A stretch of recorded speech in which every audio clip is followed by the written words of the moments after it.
السلام علیکم ورحمۃ اللہ وبرکاتہ۔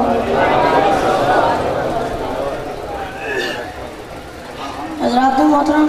سب سے پہلے میں آپ سب کا شکریہ ادا کرتا ہوں کہ آپ سب میرے والد محترم کے عرس مبارک پر تشریف لائے۔ حضرات محترم، میں کوئی عالم نہیں ہوں، میں تو ابھی بچہ ہوں۔ یہ جو میں ابھی آپ کو سنانا چاہتا ہوں، یہ میرے استاد محترم قبلہ قاری نذیر احمد حامدی صاحب نے میرا ذہن بنایا۔ مجھ سے کہا کہ احسان میاں، آپ اپنے ابو کے عرس مبارک پر کچھ باتیں کریں، کچھ خطاب کریں، چند منٹ کا خطاب کریں، کیوں؟ تاکہ آپ کے ابو کی روح خوش ہو جائے۔ بالکل خوش ہے۔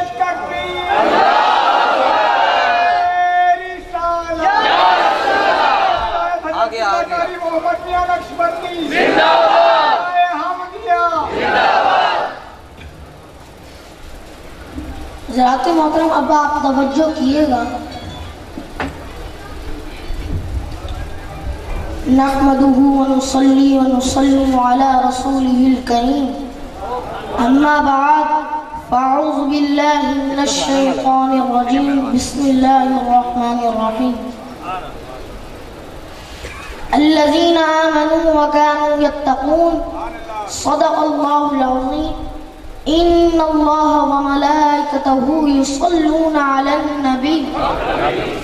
یا ایہا الذین آمنوا صلوا علیہ وسلموا تسلیما۔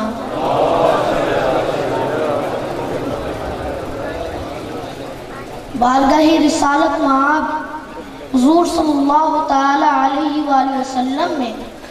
عقیدت اور محبت کے ساتھ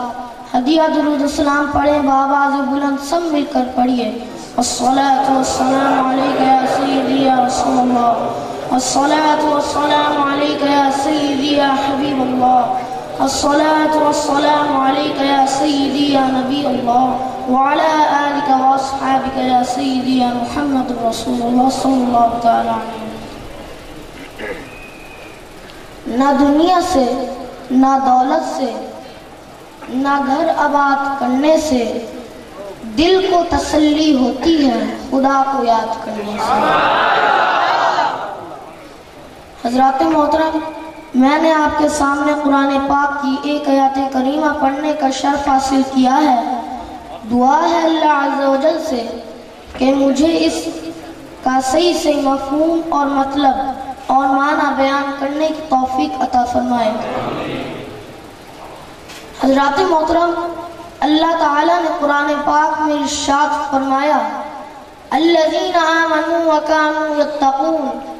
جو ایمان لائے اور ہمیشہ متقی رہے۔ تو ایمان سے مراد ہے کہ حضور صلی اللہ تعالی علیہ وآلہ وسلم اللہ کے پاس سے جو کچھ لے کر آئے اس کی تصدیق کرنا،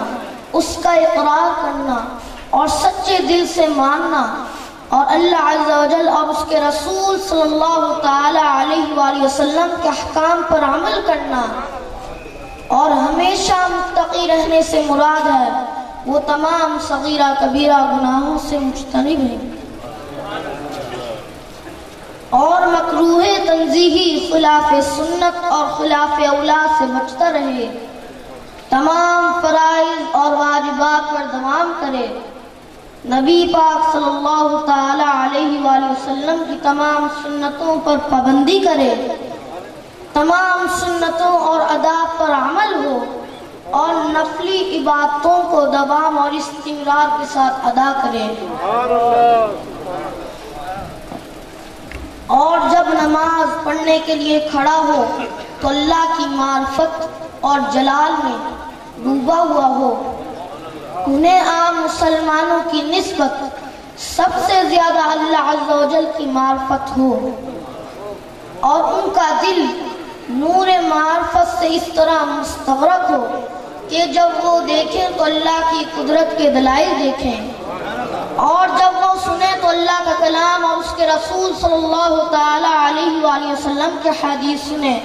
اور اللہ عز و جل کی حمد و ثنا سنیں، اور جب وہ گفتگو کریں تو اللہ عز و جل اور اس کے رسول صلی اللہ تعالیٰ علیہ وآلہ وسلم کے متعلق گفتگو کریں، اور ان کا عمل اللہ عز و جل اور اس کے رسول صلی اللہ تعالیٰ علیہ وآلہ وسلم کی اطاعت میں ہو، اور ان کا ہدف اور نصب العین اللہ تعالیٰ اور اس کے رسول صلی اللہ تعالیٰ علیہ وآلہ وسلم کی رضا ہو، اور وہ رات کے پچھلے پہر میں اٹھ کر اللہ کو یاد کرتے ہوں،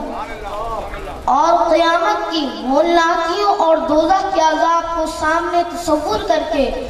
ان کے رونگٹے کھڑے ہو جاتے ہوں، اور آنسوں کے وضو سے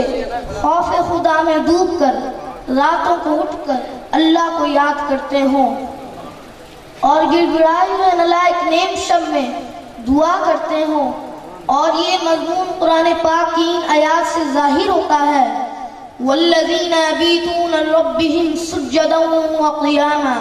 وَالَّذِينَ يَقُولُونَ رَبَّنَا اصْرِفْ عَنَّا عَذَابَ جَهَنَّمَ إِنَّ عَذَابَهَا كَانَ غَرَامًا إِنَّهَا سَاءَتْ مُسْتَقَرًّا وَمُقَامًا۔ اس آیات کا ترجمہ یہ ہے، اور جو لوگ اپنے رب کے سجدے اور قیام میں رات گزار دیتے ہیں، اور جو یہ دعا کرتے ہیں اے ہمارے رب ہم سے جہنم کا عذاب پھیر دے، بے شک اس کا عذاب چپٹنے والی مصیبت ہے، بے شک وہ قیام اور سکونت کی بہت بری جگہ ہے۔ اب دعا ہے اللہ عز و جل سے جو کچھ عرض کیا گیا اسے اپنی بارگاہ میں قبول فرمائے، آمین وما علینا۔ سبحان اللہ، سبحان اللہ، ماشاءاللہ، ایک پرکیف نعرہ لگائیے۔